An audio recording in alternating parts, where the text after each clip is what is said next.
एक बार की बात है। महात्मा बुद्ध अपने शिष्यों के साथ एक लंबी यात्रा पर निकले थे।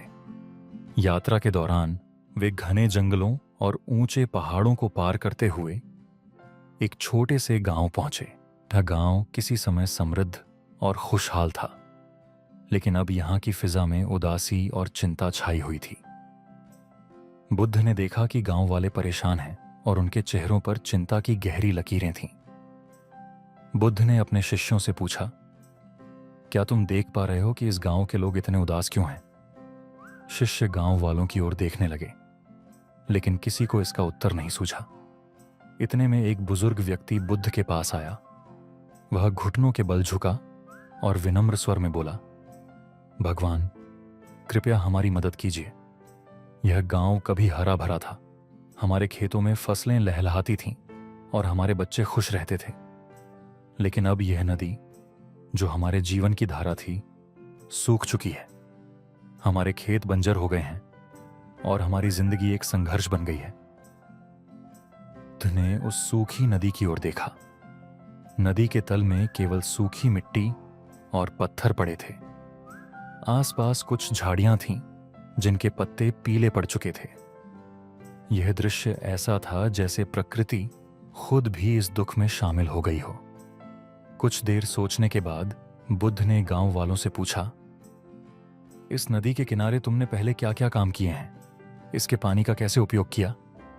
गांव के लोग एक दूसरे की ओर देखने लगे। धीरे धीरे एक किसान ने जवाब दिया, भगवान, हमने इस नदी से अपनी प्यास बुझाई। इसकी धाराओं से हमने अपने खेतों को सींचा। हमने इसका पानी अपने पशुओं के लिए भी इस्तेमाल किया। एक अन्य व्यक्ति ने जोड़ा, लेकिन हमने कभी इसके लिए कुछ किया नहीं। इसके किनारे पेड़ लगाने की बात तो दूर, हमने इसकी सफाई भी नहीं की। जब यह भरपूर थी तो हमने इसे केवल उपयोग की वस्तु समझा। बुद्ध ने शांत स्वर में कहा, तुम्हें क्या लगता है, अगर तुम केवल इस नदी से लेते रहोगे और उसे कुछ वापस नहीं दोगे तो यह नदी कब तक जीवित रह सकेगी? गांव वाले सोच में पड़ गए। एक महिला बोली, हमने कभी इस बारे में सोचा ही नहीं। यह तो हमेशा यहां थी। हमें लगा यह हमेशा ऐसे ही बनी रहेगी। बुद्ध ने मुस्कुराते हुए कहा, जैसे इस नदी को पोषण की आवश्यकता है, वैसे ही तुम्हारे जीवन को भी। यदि तुम केवल लेना जानते हो और देना नहीं, तो तुम्हारी आत्मा भी इस नदी की तरह सूख जाएगी। सेवा, प्रेम और कृतज्ञता का प्रवाह ही तुम्हें सुखी और समृद्ध बनाएगा। बुद्ध की यह बात गांव वालों के दिलों में उतर गई। एक युवा किसान ने कहा, भगवान, इसका समाधान क्या है? क्या हम इसे फिर से जीवित कर सकते हैं?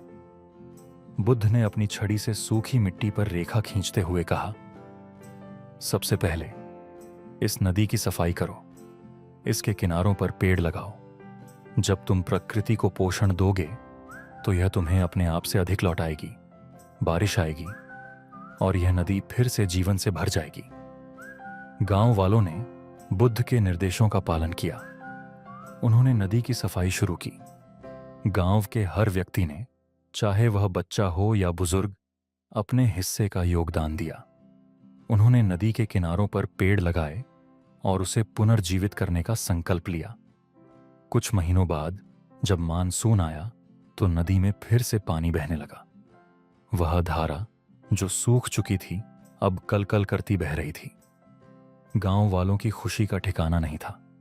गांव वालों ने महात्मा बुद्ध की बातों को समझा और अपने कर्मों से नदी को फिर से जीवित कर दिया।